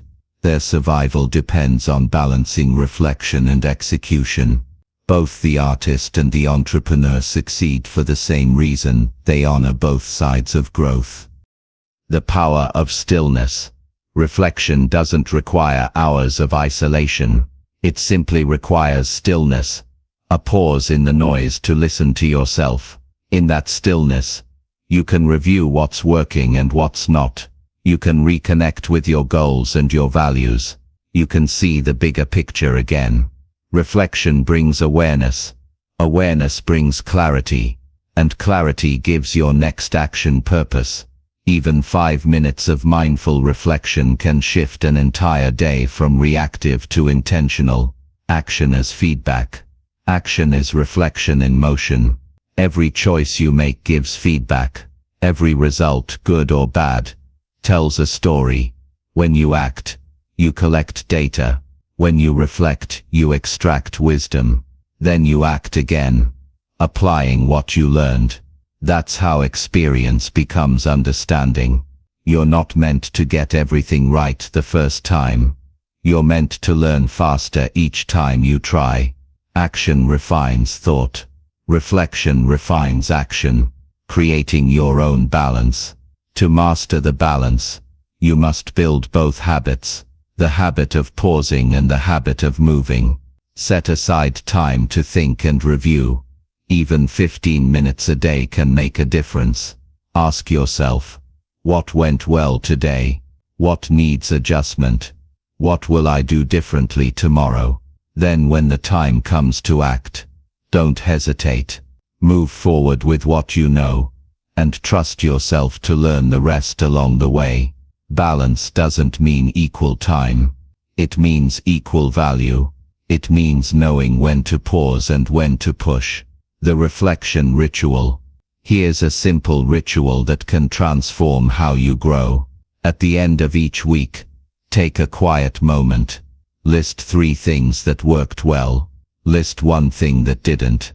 Then write 1 small action you'll take differently next week. That's it. No overthinking, no guilt, no pressure, just awareness, leading to improvement. Over time, this small rhythm of reflection and action builds momentum and maturity. Action guided by purpose. When your reflection connects to your purpose, action becomes powerful. You stop moving out of impulse and start moving with intention. You stop reacting to life and start directing it. You stop chasing noise and start creating meaning. Purpose gives reflection direction. Reflection gives purpose clarity, and together they make your actions unstoppable. When to pause, when to push. Here's how to know what the moment demands. If you're confused, reflect. If you're clear, act. If your heart feels restless, pause to realign. If your vision feels ready, move without hesitation. Growth is not about always doing or always thinking. It's about knowing when to do each. Wisdom is the art of timing. Closing reflection. Reflection deepens understanding. Action drives transformation. Together they turn potential into progress. Too much reflection keeps you in the past. Too much action keeps you blind to lessons. But balance makes you unstoppable. So think, then move. Learn, then do. Pause, then proceed. The balance of reflection and action is not a destination, it's a lifelong rhythm. A cycle of awareness and movement that shapes your evolution every day. Because in the end, the wisest lives are lived like a heartbeat. Steady, thoughtful and alive with motion. Chapter 12. The Cost of Standing Still. There is a quiet danger in life that few notice. Not failure, not rejection, not loss, but stillness. Not the stillness that calms the mind, but the kind that freezes the soul. The stillness of comfort, the stillness of routine, the stillness of staying the same. Standing still may feel safe, but it's the slowest way to lose yourself. Because while you're waiting, the world keeps moving. Opportunities evolve, seasons change, and time, indifferent as always, moves forward without asking if you're ready. Growth is optional, but change is not. If you choose not to grow, you don't pause life, you simply fall behind it. The illusion of stability. Standing still often disguises itself as stability. We tell ourselves, I'm just keeping things steady. But beneath that logic hides fear. The fear of change. The fear of discomfort. The fear of failure. True stability doesn't come from standing still. It comes from evolving fast enough to stay balanced while everything around you shifts. Imagine a tightrope walker. They stay balanced not by freezing, but by constantly adjusting. Small precise movements keep them steady. If they stop moving completely, they fall. That's how life works. Adaptation is balance. Stagnation is decline in disguise. The silent cost. The cost of standing still doesn't hit all at once. It creeps in quietly, almost invisibly. One day you wake up and realize you've lost the spark. The excitement is gone. You know the motions but not the meaning. You're busy, but not alive. Standing still drains energy because it suppresses potential. It's like keeping a powerful engine idling, burning fuel but going nowhere. The longer you resist change, the heavier the feeling becomes. Purpose fades. Momentum dies. The cost is not failure. The cost is wasted potential. The comfort of familiar pain. There's a strange truth about human nature. We often prefer familiar pain over unfamiliar growth. We'd rather stay in a situation that's unsatisfying but known, than risk the unknown that might be better. We say, at least I know what to expect. But what we're really saying is, at least I don't have to face change. That mindset builds invisible walls around your life. Walls made of comfort, fear, and excuses. And every day you stay behind them, they grow taller. But outside those walls is everything you want. Growth, opportunity and purpose. You just have to be willing to feel uncomfortable long enough to reach them. The momentum of decline. Standing still isn't neutral. It's movement in reverse. When you stop learning, your mind begins to narrow. When you stop stretching, your skills begin to fade. When you stop dreaming, your spirit begins to shrink. Life punishes stagnation not out of cruelty but out of nature, because everything alive must grow to remain alive. A tree that stops growing begins to rot. A business that stops innovating begins to fail. A person who stops evolving begins to repeat. Standing still doesn't preserve, it decays. Stories of stillness and change. History offers endless examples of what happens when people or organizations refuse to evolve. Kodak invented the digital camera, but ignored it. They stood still while the world moved forward. They clung to comfort until comfort destroyed them. Now look at Apple. They began as a computer company but kept evolving into music, phones, streaming and technology ecosystems. They never stood still, and that willingness to move kept them alive through change. The lesson is simple. You can't stay relevant if you stop evolving. What worked yesterday will not guarantee tomorrow. Fear and the frozen mind. The mind loves patterns. It loves routine because routine feels safe. But safety, when worshipped too long, becomes a prison. Fear whispers convincing lies. Stay where you are. Don't risk it. What if it goes wrong? But the truth is, staying still is the biggest risk of all, because while fear protects you from immediate pain, it guarantees long-term regret. Courage doesn't mean you don't feel fear. It means you move anyway, knowing that inaction costs more than failure ever could. The price of missed opportunities. Every time you hesitate, something passes you by. An idea fades. A connection disappears. A chance to grow slips quietly out of reach. The pain of regret is sharper than the pain of effort. Because effort ends, regret lingers. Ask anyone who has looked back on their life with longing, and they'll tell you, it wasn't the things they did that haunted them most. It was the things they never dared to try.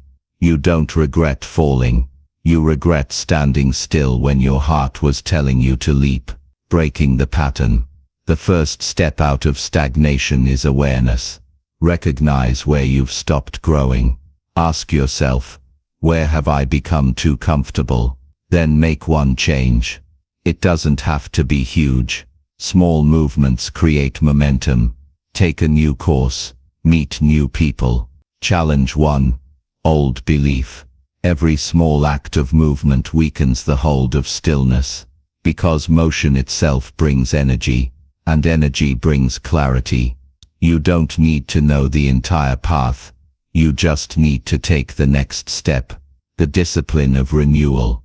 Growth is not a one-time event. It's a discipline, a lifestyle of continual renewal. You must reinvent yourself often enough to stay alive inside. Change your routines when they become dull. Learn new skills when the old ones grow stale. Keep curiosity alive. It's the antidote to stagnation. Renewal doesn't mean throwing everything away.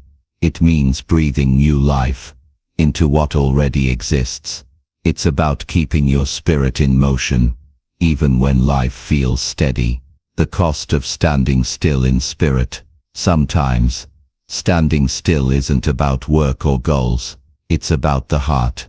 When you stop caring, when you stop hoping, when you stop believing, that's the deepest stillness of all. The world doesn't need perfect people. It needs people alive with purpose, awake, engaged, willing to grow. When you stop expanding emotionally and spiritually, life becomes mechanical. Days lose color. Dreams lose urgency. But when you reawaken that inner fire, when you choose movement again, everything begins to breathe again. Closing reflection. The cost of standing still is invisible at first, but it compounds quietly until one day you realize the life you're living is smaller than the one you were meant for. Don't wait until time forces change upon you. Choose it. Invite it. Move with it. Growth will always ask for courage, but standing still will always take more than it gives. So don't let fear disguise itself as peace. Don't let comfort masquerade as happiness. And don't let time pass while you wait for perfect conditions. Because the truth is simple. Standing still costs your future. Movement creates it. Keep evolving. Keep adjusting. Keep becoming. For as long as you breathe, life will invite you to grow. And the moment you stop, the price you pay is everything you could have been. Chapter 13. Evolution as a way of life. Life is not a single transformation. It is a continuous unfolding. A quiet, endless becoming. Evolution is not something that happens once and ends. It is a way of living, a rhythm of renewal that never stops, even when success arrives. When you begin to see evolution as a lifestyle instead of a goal, everything changes. You stop asking, "When will I be done?" and you start asking, "How can I keep growing?" Because growth is not a phase, it's a practice, a daily conversation between who you are and who you are becoming. The myth of arrival. Many people live believing that life has a finish line. They say, "Once I get there, I'll be happy. Once I reach that goal, I'll rest." But arrival is an illusion. Every milestone only opens the door to another. Each achievement simply reveals the next challenge. Evolution means learning to love the process more than the destination. It means finding meaning, not only in reaching new levels, but in becoming the kind of person who keeps reaching. You never really arrive. You simply expand. The spirit of continuous becoming. Evolution as a way of life requires humility. It means admitting that you'll never know it all, that there's always more to learn, and that each stage of life has something new to teach. Growth doesn't demand perfection. It asks for openness, to be curious, to be willing, to let go of what no longer serves, and embrace what's next. The moment you stop learning, you stop living fully. Evolution is staying curious enough to ask, "What else can I discover today?" Growth beyond achievement. There comes a point when you realize that success alone doesn't complete you. Money, recognition and power may fill your schedule, but not your soul. That's when evolution deepens. It moves from achievement to alignment, from ambition to awareness, from doing more to being more. You start to evolve not for the world's applause, but for your own peace. Not to prove anything, but to express everything you've learned. That's the highest form of evolution, when growth becomes a natural expression of who you are, not an effort to fix who you were.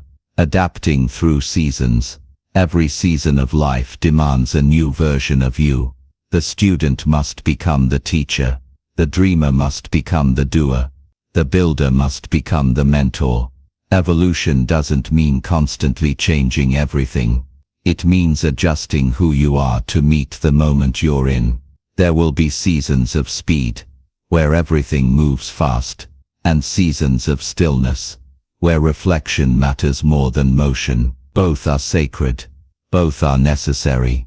The key is to remain fluid, strong enough to stand, but flexible enough to grow, letting go gracefully. Every evolution begins with release. You cannot step into the next version of yourself while holding on to the old one. Letting go doesn't mean rejection. It means recognition. Understanding that something served you once but no longer fits the person you're becoming. The caterpillar doesn't fight the cocoon. It surrenders to transformation, and through that surrender, it learns to fly. Evolution asks for that same surrender, to allow endings so that beginnings can unfold. The habit of renewal. To live in a state of evolution, you must build the habit of renewal. Renew your thoughts. Renew your goals. Renew your relationships. Renew your beliefs. Check in often and ask, does this still align with who I am? Don't let outdated versions of yourself run your present life. Keep updating your mindset, the way you update your tools, because what worked once may not work forever. Renewal keeps you alive inside. It turns growth into a lifestyle instead of an occasional event, evolving through service. True evolution isn't selfish. It naturally leads to contribution. When you grow, you begin to see the world differently. You recognize pain in others that you once carried yourself, and you realize growth gives you something worth giving. Your lessons become guidance. Your challenges become empathy. Your progress becomes a bridge for others to walk across. That's evolution in its highest form, when personal growth becomes collective benefit. When your journey doesn't just elevate you but uplifts the world around you, the inner freedom of growth. Evolution brings a quiet kind of freedom, the freedom to change without fear, the freedom to start again without shame, the freedom to outgrow without apology. When you live this way, you stop being afraid of endings. You stop clinging to certainty. You trust that whatever you become next will be exactly what you need. Evolution replaces pressure with peace. Because you're no longer chasing a finish line. You're walking a path that keeps unfolding beautifully, step by step. Stories of lifelong evolution. Look at Nelson Mandela. He evolved from prisoner to peacemaker. Not because the world changed, but because he did. He used each chapter of his life as a lesson to refine his vision and expand his compassion. Or think of Maya Angelou, poet, activist, teacher. Her life was a living testament to evolution. Each decade she grew into a new expression of truth. She didn't cling to titles or comfort. She kept becoming. Their lives remind us that evolution never ends. It only deepens. Becoming a perpetual learner. To make evolution a way of life, you must become a perpetual learner. Someone who sees lessons everywhere. In success you learn gratitude. In failure you learn resilience. In stillness you learn patience. In challenge you learn strength. When everything becomes a lesson, nothing is wasted. Every day becomes part of your growth. That mindset transforms even the hardest moments into meaningful stepping stones. The daily practice of becoming. Evolution isn't a dramatic transformation.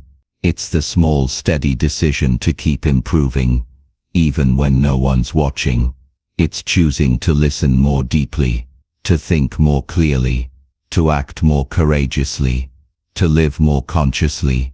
You evolve every time you pause before reacting. You evolve every time you choose growth over ego. You evolve every time you let experience shape wisdom. That's the real beauty of evolution. It's not loud. It's consistent. Closing reflection. Evolution as a way of life means living as both student and teacher. Always learning. Always refining. Always becoming. You stop measuring yourself by how far you've gone and start honoring how much you've grown. You stop chasing perfection and start pursuing progress with purpose. You realize that change isn't something to fear. It's something to celebrate. Because every breath you take carries the invitation to become more aware, more whole, more alive. So keep evolving. Not just in what you achieve, but in how you think, how you love, and how you live. Because the true mark of a meaningful life is not how much you've gained, but how much you've grown. And when evolution becomes your way of life, you never stop becoming the best version of yourself. Conclusion. Evolve or repeat. Every moment of your life carries a silent question. Will you evolve, or will you repeat? That question waits for you at the start of every day. It sits inside every decision, every reaction, every opportunity. It doesn't shout. It whispers, and your life becomes the sum of how you answer it. Evolution is a choice. It's not automatic. It's not guaranteed by time or age. It is built through awareness, courage and discipline, one decision at a time. Every sunrise gives you another chance to grow, to respond differently, to live with more truth than yesterday. That is the essence of progress. Quiet, deliberate evolution, the pattern of life. Life moves in cycles, patterns of thought, patterns of behavior, patterns of emotion. Most people live the same year over and over again, calling it a decade. They repeat habits that no longer serve them. They replay stories that keep them small. They cling to comfort, calling it peace. But evolution begins the moment you recognize the pattern and choose to break it. You can repeat old lessons, or you can grow into new understanding. You can live from memory, or live from possibility.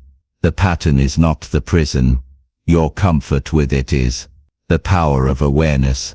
Everything you've learned through this journey, from growth to change, from discipline to purpose, leads back to awareness. Because you cannot change what you do not see. Awareness is the light that exposes repetition. It shows you where you're living by habit instead of intention. It reveals what parts of you have gone quiet, and what parts are asking to rise. Awareness gives you choice, and choice is the foundation of freedom. You are not bound to your past, unless you refuse to notice it. Evolution begins the moment you see clearly, and decide courageously. The nature of evolution. To evolve is to stay awake to life. It's to keep asking questions, even when they're uncomfortable. It's to keep learning, even when it's easier not to. It's to keep growing, even when no one else is watching. Evolution doesn't always look like expansion. Sometimes it looks like letting go. Sometimes it looks like starting over. But no matter its form, it always moves you closer to truth, closer to authenticity, closer to the person you were meant to be. The cost of repetition. Repetition feels safe. It feels predictable. But safety without growth becomes stagnation. Repetition drains the soul because it denies evolution. It keeps you stuck in familiar stories, living from memory instead of imagination. You repeat what you refuse to transform. You stay stuck in the same lessons until you choose to learn them. Life will keep handing you the same situations, different faces, different places, but the same core test, until you decide to evolve beyond it. The gift of becoming evolution is the greatest gift life offers. It's the chance to begin again, not as someone new but as someone wiser. Every mistake was a teacher, every setback, a mirror, every season an invitation to grow deeper into yourself. The path of evolution is not about perfection. It's about becoming more aware, more alive, and more aligned with your purpose. You were never meant to stay who you were yesterday. You were meant to unfold, layer by layer, lesson by lesson into your highest potential. The legacy of growth. What will matter in the end is not what you accumulated but how much you expanded. Not what you controlled but what you contributed. Not how long you lived but how deeply you evolved while you were here. Your growth is your legacy. Every act of courage, every change you embrace, every truth you stand for, it ripples beyond your life. When you evolve, you give others permission to do the same. Your life becomes a living example of possibility. That is the quiet power of evolution. It multiplies through every life it touches. Returning to the question, so now, at the end of this journey, return to the question that began it all. Will you evolve or will you repeat? You can repeat your fears, or evolve into faith. You can repeat your excuses, or evolve into discipline. You can repeat your comfort, or evolve into courage. The direction of your life depends on which voice you follow, the voice of safety, or the call of growth. Closing reflection. The philosophy of progress is simple. Life moves. You must move with it. Every season invites transformation. Every challenge invites strength. Every day invites choice. You are not here to remain the same. You are here to evolve, to learn, to rise, to expand, to become something greater than your yesterday. And when you make evolution a way of life, you no longer chase success, you embody it. So when the next crossroads appears, and it surely will, pause and remember, the world will change whether you do or not. But greatness, true greatness, belongs to those who choose to grow, evolve or repeat. The choice will always be yours.